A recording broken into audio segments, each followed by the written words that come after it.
La identidad cultural por medio de la religión está estrechamente relacionada con un elemento personal e individual por medio de una colectividad social. Elementos comunes que unen a las personas y los coaccionan y clasifican en torno a una creencia con la cual se sienten cómodos y con la cual se identifican. De esa manera, la religión conforma un instrumento social que posee la capacidad de dar sentido de pertenencia a individuos particulares dentro de grupos sociales colectivos, realizando un uso práctico y teórico de una creencia basada en una fe. Una vez habiendo entendido cómo la identidad cultural y social se relaciona estrechamente con la religión, podemos analizar un caso en particular como lo es el de México durante la primera mitad del siglo XX.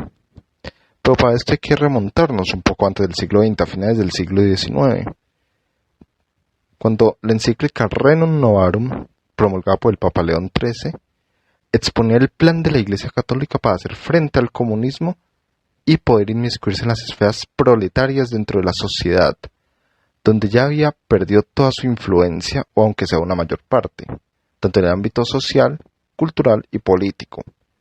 Así nacería el catolicismo social, o también conocido más comúnmente como acción social católica, una opción por la cual la Iglesia Católica apostó para poder renovarse y adaptarse y a largo plazo prevalecer.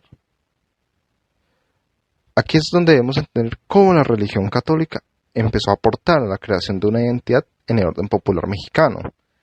El catolicismo es una parte integral de la cultura mexicana durante todo el siglo XX. Es introducido durante la conquista de América por parte de los españoles, con una base dogmática y una tradición fuerte que se arraigó en la ciudadanía mexicana, siendo la religión mayoritaria y única de México durante casi todo el siglo XX. Hasta 1980, el 95% de la población mexicana se autoproclamaba católica, creyente y confesional. Actualmente se estima que el 75% de los mexicanos profesan la religión católica o se identifican con ella. Y así es donde podemos entrar a los dos grandes eventos que nos convocan el día de hoy. La Guerra de los Cristeros, considerada la última gran guerra de religión, y el catolicismo social en el caso mexicano. Pero vamos por partes. Inicialmente, la Guerra de los Cristeros, como se ha dicho, la última gran guerra de religión conocida hasta ahora, se desarrolló entre 1926 y 1929. Se explica debido a que el pueblo mexicano, en pro de defender su creencia, su dogma y la institución que a sus ojos los representaba, lograron unificarse en contra de un Estado que apostaba por convertirse en uno completamente laico. Los mexicanos, en nombre de la libertad religiosa, se alzaron en armas al grito de ¡Viva Cristo Rey! Y con esta base confrontaron de manera bélica, aplicando tácticas de una naturaleza guerrillera al Estado mexicano y a su ejército. Este movimiento fue llamado la Cristiada y sus combatientes insurgentes fueron llamados cristeros, en honor a Cristo Rey. Lograron poner en jaque al gobierno mexicano, forzándolo a pactar para detener todo el baño de sangre en el que se había convertido la nación mexicana. Pero se preguntarán, ¿por qué inicia la Guerra de los Cristeros? El Estado se quiere volver laico, pero ¿cómo? Esto ocurre debido a la implantación de la ley Calles, promulgada por el mandatario mexicano, presidente en ese momento, Plutarco Elías Calles, en cuyo honor la ley recibe su nombre. Este mandatario quiso convertir en un Estado completamente laico a México y lo hizo expulsando a los obispos extranjeros, dejando nada más a los nacionales, así, volviendo tensas las relaciones que tenían con la curia romana, cerrando las entidades públicas que eran manejadas por la Iglesia, entiéndase los orfanatos, los hospitales, los sindicatos, los albergues, las escuelas, entre otros. También incautaron una gran cantidad de bienes que eran propiedad privada de la Iglesia y cerraron las mismas. No solo las iglesias, también los templos, los conventos y los monasterios. En este intento forzoso, el Estado mexicano trataba de convertir el país en una sede de la antirreligión, un Estado completamente laico, donde la Iglesia no iba a intervenir en los asuntos de gobierno. Ante esto, la ciudadanía mexicana se alzó en armas, se alzó en protesta y logró poner en un jaque armado al Estado mexicano, convirtiéndose así la última gran guerra de religión en un pseudo éxito. ¿Por qué un pseudo éxito? Se preguntarán. Debido a que la Iglesia Católica pactó con el Estado mexicano, hicieron una serie de acuerdos en el que se estableció un nuevo modus vivendi, un nuevo modo de vida. En estos acuerdos, promulgados por el nuevo presidente, Gil, la clerecía mexicana por fin terminó la guerra de los cristeros, le dio un fin oficial e inició una reformulación de las relaciones entre la Iglesia y el Estado, entre el religioso feligrés y el laico feligrés, y entre el feligresado en general y la labor de la Iglesia Católica para con los ciudadanos de México. Tras la guerra de los cristeros se estableció lo que ya hemos dicho, un nuevo modus vivendi, en el cual la Iglesia iba a seguir con sus funciones dogmáticas, su función de ayuda social y acción católica, a cambio de no intervenir en asuntos de Estado y de ceder parte de sus propiedades al Estado mexicano, que las aprovechó cuantiosamente.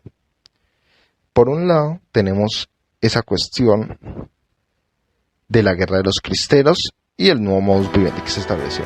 Por otro lado, tenemos el catolicismo social, que se ubicó rememorando la encíclica Rerum Novarum de León XIII que hemos mencionado al principio.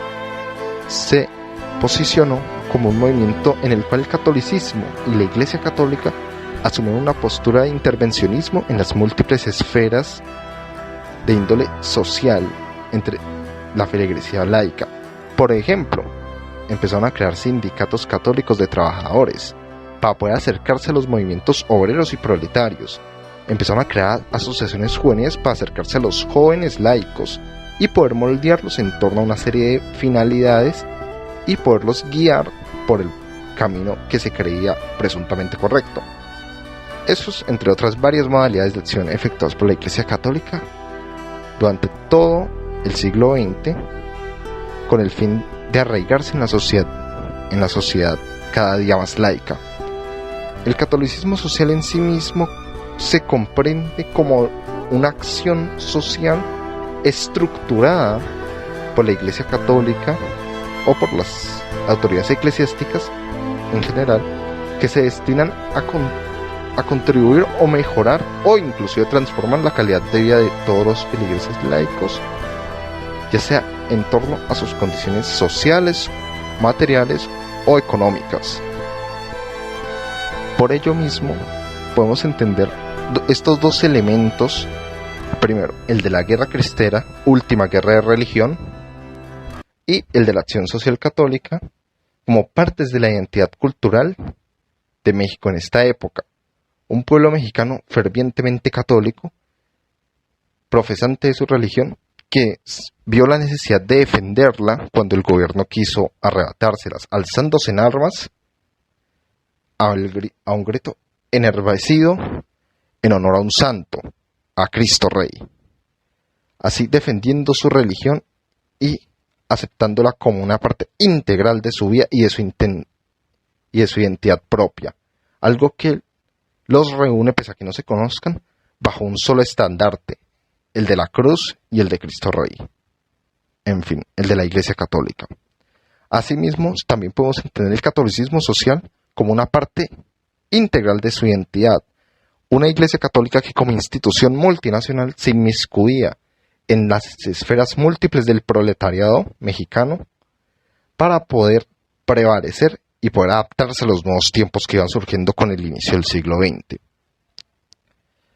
Así, estableciendo diferentes entidades como sindicatos, acción social juvenil, orfanatos, escuelas, entre otras muchas, que todas contribuyeron a que la población mexicana aumentara su calidad de vida y así se identifican de mejor manera con la Iglesia Católica. La religión unifica a las masas en torno a una fe y una creencia.